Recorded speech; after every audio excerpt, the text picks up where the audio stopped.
പൂരങ്ങളൊക്കെ ഒതുങ്ങിയില്ലേ? ആകെ ഒരു സൈലന്റ് ആയി. പൂരൊക്കെ ഒന്ന് ആസ്വദിച്ചു തുടങ്ങിയല്ലോ. പൂരങ്ങള് ഒതുങ്ങിയിട്ടൊന്നുമില്ല. പൂരങ്ങള് പോരല്ല. ഇനിയിപ്പൊ തൃശ്ശൂർ പൂരണ്ട്, ആറാട്ടുപുഴ പൂരണ്ട്, വിശേഷങ്ങളുണ്ട് ഇനി കാണാനായിട്ട്. ഇനി നെന്മാറ വേലയുണ്ട്, കുംഭഭരണിണ്ട്, ഉണ്ട് പരിപാടികളൊക്കെ ഉണ്ട് അടിച്ചു പൊളിക്കാനായിട്ട് കാണാൻ. പൂവാറൊക്കെ ഉണ്ട്. പക്ഷേ പണ്ട് എന്ന് പറഞ്ഞാ അങ്ങനെ വിടില്ലേ പൂരപ്പറമ്പിലേക്കൊന്നും. കാരണം ഭയങ്കര തിരക്കൊന്നാമത്. രണ്ടാമതേക്ക് പൂരത്തിന് പോയിരുന്ന അപ്പൊ തലവേദനയാ. തലവേദന എന്ന് പറഞ്ഞാ പോരാ. എന്തിട്ടിപ്പോ തലവേദന? പൂരങ്ങളിപ്പോ തലവേദന വരും.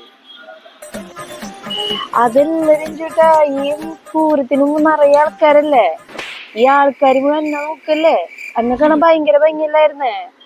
ഇപ്പോഴാണ് ഒരു ക്ഷീണായത്. മുന്ന് ഭയങ്കര ഒരുക്കല്ലായിരുന്നു. അപ്പൊ ഭയങ്കര തലവേദനയാ വൈകുന്നേരമായിട്ട് വരുമ്പോ. പിന്നെ ഈ ഊതിയിട്ട് കഴിയുമ്പോഴേ, ഉഞ്ഞൊക്കെ ഇട്ട് കഴിയുമ്പോഴാണ് അതൊന്നും മാറുക.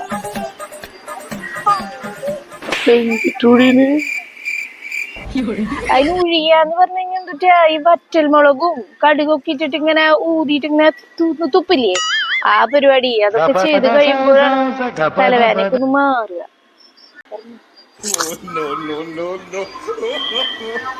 എനിക്കിത് കേട്ടിട്ടേ തലവേദനല്ല, തല കറങ്ങി.